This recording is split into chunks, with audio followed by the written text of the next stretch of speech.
नमस्कार विद्यार्थी मित्रांनो, इग्नाइट अकॅडमीच्या यूट्यूब चॅनलवर मी परशुराम शिंदे आपल्या सर्वांचं पुन्हा एकदा सहर्ष स्वागत करतो.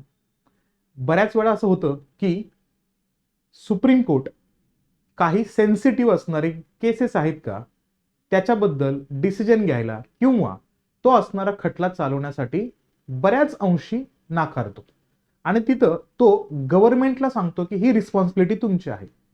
त्या अनुषंगाने त्याला काही गायडन्स द्यायचे असतील, गाईडलाईन द्यायचे असतील तर कोर्ट त्यांना देतो सुद्धा. त्यालाच आपण एक शब्द वापरतो राज्यघटनेच्या अंतर्गत ज्युडिशियल ऍक्टिव्हिजम, न्यायालयीन सक्रियता.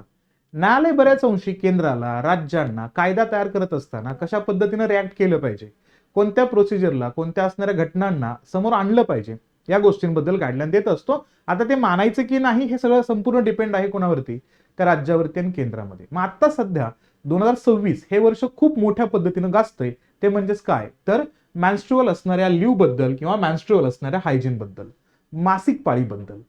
बऱ्याच वेळा होतं काय की हा असणारा जो सब्जेक्ट आहे का तो एक स्टेरिओटाइप झालेला आहे. त्याबद्दल चर्चा करणं एक खूप जास्त पद्धतीनं निगेटिव्ह असणाऱ्या अँगलमध्ये पाहिलं जातं आणि त्याच्यावरती चर्चा करण्यासाठी मुळात कोर्टानं सुरुवात करण्यापेक्षाही समाजातील प्रत्येक घटकानं, फक्त महिलेनंच चर्चा केली पाहिजे हा नाहीये मुद्दा, की प्रत्येक घटकानं त्याच्यावरती चर्चा करणं आणि मुळात जो असणारा शरीराशी संबंधित असणारा हा सगळ्यात मोठा असणारा मुद्दा आहे जो प्रति महिन्याला महिलांना फेस करावं लागतं, तर त्याच्यावरती चर्चा करणं अपेक्षित आहे. आणि त्यानंतर मग त्याच्याशी संबंधित असणाऱ्या कायद्याची रिक्वायरमेंट असेल तर तिथं संसद किंवा राज्य विधिमंडळ यांनी त्याच्यावरती योग्य तो कायदा करणं सुद्धा अपेक्षित असणार आहे. बरं, या मुद्द्यांना अजून एक दुसरा अँगल त्या ठिकाणी जोडला जाऊ शकतो, तो म्हणजेच कुठला तर फेमिनिझमच्या माध्यमातून बोलणे झालेले स्टेटमेंट्स. कारण जर या ठिकाणी या मुद्द्यांच्या अनुषंगाने जर मासिक पाळीच्या दरम्यान होणाऱ्या त्रासापासून एक प्रकारे रिलॅक्सेशन मिळावं म्हणून ज्या असणाऱ्या महिला वर्किंग आहेत त्यांना जर तिथं सुट्टी ग्राह्य धरण्याचा प्रयत्न झाला तर महिला समानतेचा मुद्दा, पुरुष आणि महिलांचा असणारा समानतेचा प्रश्न त्या ठिकाणी उपस्थित होईल आणि इथं अतिरिक्त असणारे अधिकार महिलांना देतात का या अनुषंगाने निगेटिव्ह कमेंट सुद्धा त्या ठिकाणी येऊ शकतात. म्हणजे काय, इथं चर्चा दोन्हीही मुद्द्यांना धरून होणार आहे, पॉझिटिव्ह आणि निगेटिव्ह अस्पेक्टच्या माध्यमातून. हाच मुद्दा सापडलाय आणि हाच मुद्दा ओळखला तो कोर्टानं, सुप्रीम कोर्टानं. मग 13 मार्च 2026 ला सुप्रीम कोर्टानं या असणाऱ्या मॅन्स्ट्रुअल लिव्ह बद्दल एक अति महत्वाचा डिसिजन दिलाय आणि त्या डिसिजन मध्ये सुप्रीम कोर्ट डायरेक्टली म्हणतोय की या केस बद्दल आम्ही डिस्कशन करणार नाहीये. राज्यानं किंवा केंद्र सरकारनं याच्यावरती कायदा करणं अपेक्षित असणार आहे. असा असणारा रिपोर्ट का दिला, असा असणारा डिसिजन काय दिला.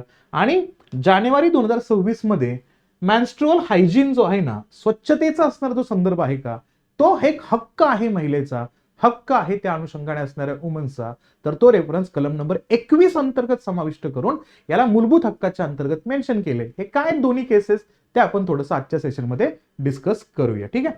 मग मुळात मुद्दा काय की जेव्हा या असणाऱ्या मॅन्स्ट्रुअल सायकल बद्दल बोललं जातं तेव्हा याच्यासोबत असणारे बरेचसे असणारे डिसीजेस किंवा याच्यामध्ये असणारे खूप जास्त त्रास महिलांना त्या असणाऱ्या 4 ते 5 दिवसांच्या टाइम पिरियडमध्ये होत असतात.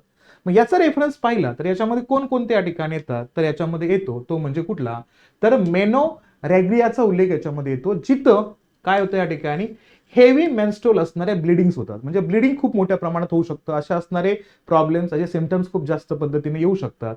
सोबतच पाहिलं या ठिकाणी तर इथं डायसेमनोरिया म्हणजे पेनफुल पिरियड्स असू शकतात किंवा उल्लेख केला या ठिकाणी तर अमेनोरिया याचा उल्लेख केला तर ऍब्सेंट पिरियड्स म्हणजे पिरियड्सच येत नाहीत अशा पद्धतीचे असणारे त्रास होऊ शकतात. सोबतच पाहिलं या ठिकाणी ऑलिगोमोनेरिया या असणाऱ्या डिसिजेसचा रेफरन्स पाहिला या ठिकाणी तर याच्यामध्ये इरेग्युलर पिरियड्स येऊ शकतात. असे मल्टिपल्स असणारे महिलांच्या या पिरियडच्या संदर्भातले असणारे इश्यूज समोर येऊ शकतात आणि त्या पद्धतीच्या असणाऱ्या प्रॉब्लेम्सला ऑफिसमध्ये मेंटली अवेअर राहून, फिजिकली अवेअर राहून तिथं काम करणं कदाचित पॉसिबल होऊ शकतं की नाही याच्यावरती 3 जनहित याचिका दाखल झाल्या होत्या आणि त्या 3 जनहित याचिकेमधलं असणारं हे तिसरी याचिका आता कोर्टानं ऐकून घेण्यास किंवा त्याच्यावरती चर्चा करण्यास नकार दिलेला आहे. मग कोणता असणारा हा खटला आहे तर तो रेफरन्स बघत असेल तर लक्षात घ्यायचं तर कोणता आहे, शैलेंद्र मणी त्रिपाठी यांनी हा असणारी याचिका दाखल केली. कोणाच्या विरोधामध्ये, महिला व बालविकास मंत्रालयाच्या अंतर्गत. मग इथं हा तिसरी याचिका होती आणि ती तिसरी याचिका कुणी फेटाळून लावली तर इथं मुख्य न्यायमूर्ती सूर्यकांत व न्यायमूर्ती जॉयमाल्या बॅगची यांनी या असणाऱ्या खटल्याचा निकाल दिला आणि निकाल देत असताना काय केली, याचिका फेटाळली आणि सक्तीची मासिक पाळी रजा देण्याचे आदेश या ठिकाणी नाहीत अशा पद्धतीचा उल्लेख केला.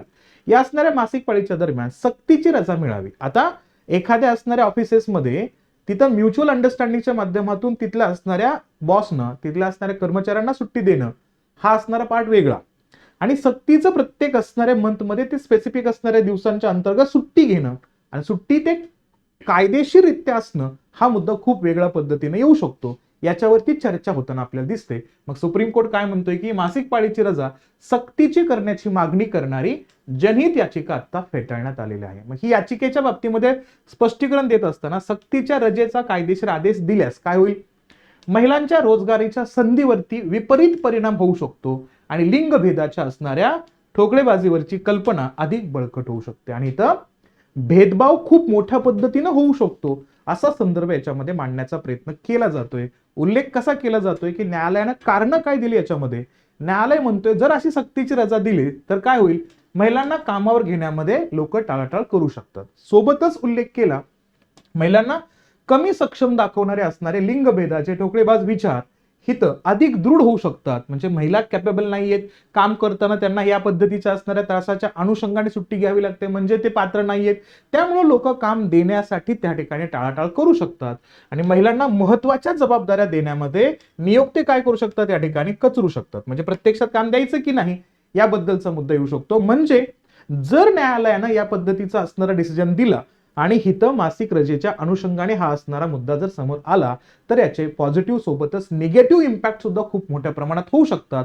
म्हणून हित लक्षात घ्यायचं याचा उलटा परिणाम होऊ शकतो. संरक्षणाच्या ऐवजी याच्यामध्ये हित एक निगेटिव्ह असणारा झोन हायलाइट होऊ शकतो, भडकू शकतो. त्यामुळे न्यायालय काय म्हणतोय की यावरती काय केलं पाहिजे, जे धोरणकर्ते आहेत का सरकारने याच्यावरती विचार करावा, सल्लामसलत करावं आणि आवश्यक असलेलं धोरण तयार करावं असा असणार रेफरन्स या ठिकाणी दिलाय. आता याचा परिणाम काय होतोय, राष्ट्रीय स्वरूपातला कोणता कायदा आहे का आतापर्यंत संपूर्ण भारतामध्ये मासिक पाळी दरम्यान रजेबाबतचा, तर कोणताच नाही. राज्य स्तरावरती असं कोणतं राज्य आहे का जे असणाऱ्या या मॅन्स्ट्रुअल असणाऱ्या सायकलच्या अंतर्गत सुट्टी देतो, रजा देतो का, तर आहे. बिहार राज्यात महिलांना मासिक पाळी रजा देण्याची तरतूद सुद्धा आहे. खाजगी क्षेत्राचा उल्लेख केला तर काही कंपन्या स्वेच्छेने मासिक पाळी रजा देतात पण ती सक्तीची रजा नाहीये. याच्या बाबतीमधल्या असणाऱ्या चर्चा कंटिन्युअसली सुरू राहतात.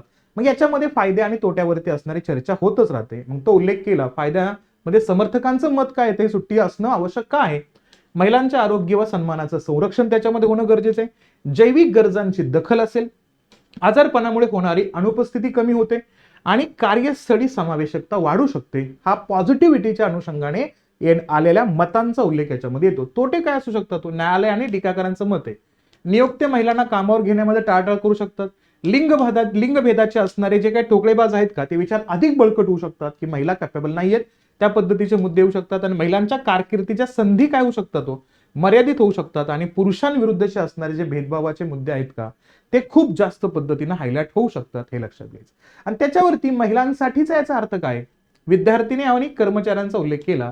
देशभरात मासिक पाळी रजा हमखास मिळणार नाही, ती त्या संस्थेवर किंवा तिथल्या असणाऱ्या ऑफिसर्सच्या असणाऱ्या बॉसवरती किंवा नियोक्तावरती डिपेंड असेल.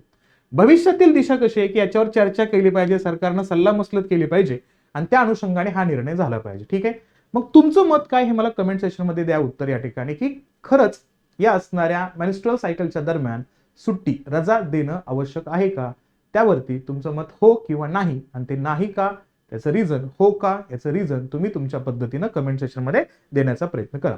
पुढचा मुद्दा काय याच्यामध्ये, सर्वोच्च न्यायालयाचा दुसरा एक महत्वपूर्ण ऐतिहासिक निर्णय आला, तो जानेवारीमध्ये आलेला आहे आणि तो निर्णय म्हणजेच कुठला असेल या ठिकाणी, तर डॉक्टर जया ठाकूर प्रकरण खूप चर्चेमध्ये आलं होतं. कारण का या ठिकाणी मेन्स्ट्रुअल सायकलच्या दरम्यान हायजीन ठेवणं, स्वच्छतेच्या बाबतीमध्ये महिलेचा अधिकार आहे तो, या अनुषंगाने त्यांना आवश्यक असणाऱ्या सगळ्या सुविधा मिळणं सुद्धा तितकंच गरजेचं आहे. तो मुद्दा हायलाइट केला. सुप्रीम कोर्टानं काय केलं, डॉक्टर जया ठाकूर विरुद्ध भारत सरकार या प्रकरणामध्ये मासिक पाळी स्वच्छता आणि सुविधा यांना मूलभूत हक्क म्हणून मान्यता मिळालेली आहे. आणि तो कशामध्ये आहे, तर कलम नंबर 21 मध्ये राईट टू पर्सनल लिबर्टी या अंतर्गत बघितलं तर इथं जीवनाच्या हक्कासोबतच या ठिकाणी व्यक्ती स्वातंत्र्याच्या हक्काचा उल्लेख करून इथं काय सांगितलं, मासिक पाळीमुळे शिक्षण किंवा जीवनमानात अडथळा येऊ नये हा असणारा हक्क इथं हायलाइट केला. आणि या अनुषंगाने कलम 21 चा संदर्भ घेऊन इथं मासिक पाळीच्या दरम्यानची असणारी स्वच्छतेसाठी आवश्यक असणाऱ्या सगळ्या सुविधा प्रोव्हाइड होणं हे महिलेचा हक्क आहे असा मुद्दा मांडला. खटला कुठला आहे? डॉक्टर जया ठाकूर विरुद्ध गव्हर्नमेंट ऑफ इंडियाचा केस आहे आणि त्यामध्ये कोर्टाचे खूप सुप्रसिद्ध वाक्य आहे, a period should end a sentence not an education. बघा, पिरियड बद्दलचे असणारे वक्तव्य जे आहेत का ते थांबणं गरजेचं आहे, पण त्याबद्दल सुशिक्षित होणं, शिक्षित करणं हे थांबता कामा नये. ते कंटिन्युअसली त्या ठिकाणी एक प्रकारे लोकांना त्या पद्धतीची असणारी माहिती कळावी, त्या पद्धतीची जागरूकता वाढत राहावी, हा एक महत्वपूर्ण निर्णय दिला. निर्णय कधी दिलाय? 30 जानेवारी 2024 ला निर्णय दिलाय. न्यायमूर्ती JB पारडीवाला व न्यायमूर्ती R महादेवन यांनी असणारी याचिका या ठिकाणी ऐकली आणि त्यांचा निकाल काय होता? याचिका पाठीमागची मागणी काय होती? सर्व राज्य आणि केंद्रशासित प्रदेशांनी शाळा व सार्वजनिक ठिकाणी मोफत सॅनिटरी सुविधा उपलब्ध करून दिल्या जाव्यात. आणि लक्षात आपल्याला माहिती असणं गरजेचं आहे या ठिकाणी की SNDT विद्यापीठाच्या अंतर्गत सॅनिटरी पॅडची असणारी व्यवस्था ATMच्या माध्यमातून सुद्धा उपलब्ध केली होती. काही नॉमिनल 5 रुपयाच्या असणाऱ्या किमतीमध्ये तिथं सॅनिटरी पॅड उपलब्ध झाले पाहिजे असे असणारे जे काही अति महत्वाचे असणारे डिसिजन आहेत का तेही आपल्या भारतामध्ये होताना दिसतात. हा एक अँगल याच्यामध्ये येतो. आणि मुख्य निर्णय काय झाला मग?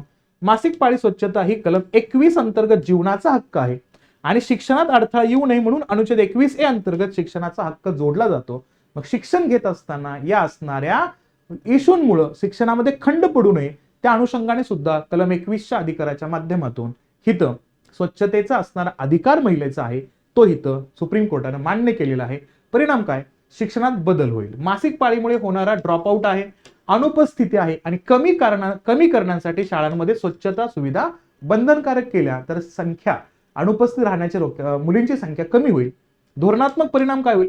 सरकारला सर्व राज्यांमध्ये मोफत सॅनिटरी नॅपकिन्स, स्वच्छ शौचालय, पाणी सुविधा पुरवण्याचे निर्देश देण्यात आले. आणि समानता व न्याय हा निर्णय महिलांच्या समानतेच्या हक्काला बळकटी देताना आपल्याला दिसतो, हे लक्षात घ्यायचं. मग ह्या दोन केसेसचा रेफरन्स पहिला कोणता या ठिकाणी? शैलेंद्र मणी त्रिपाठी. पहिला म्हणजे आता जो रिसेंट झाला मार्च मधला, म्हणून 13 मार्चचा असणारा डिसिजन या ठिकाणी. आणि जो 2024च्या असणाऱ्या जानेवारीमध्ये झालेला असणारा जया ठाकूर खटला, या दोघांचा उल्लेख केला तर मुख्य मुद्दा काय होता?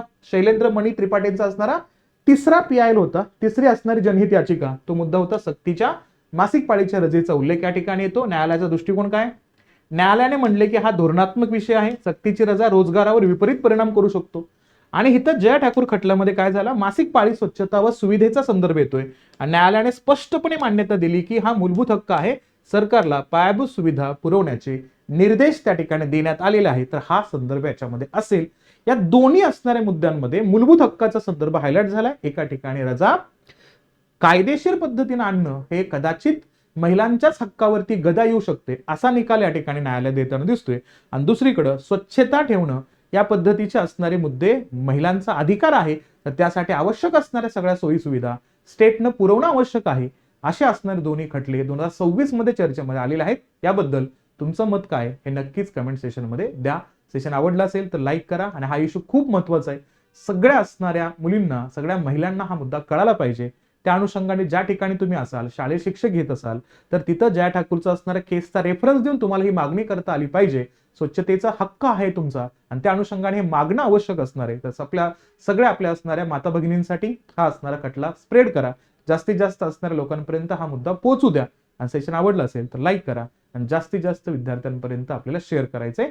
चला भेटूया आपण अशाच असणाऱ्या एका नवीन सेशन मध्ये. तोपर्यंत काळजी घ्या आणि अभ्यास करत राहा. थँक्यू.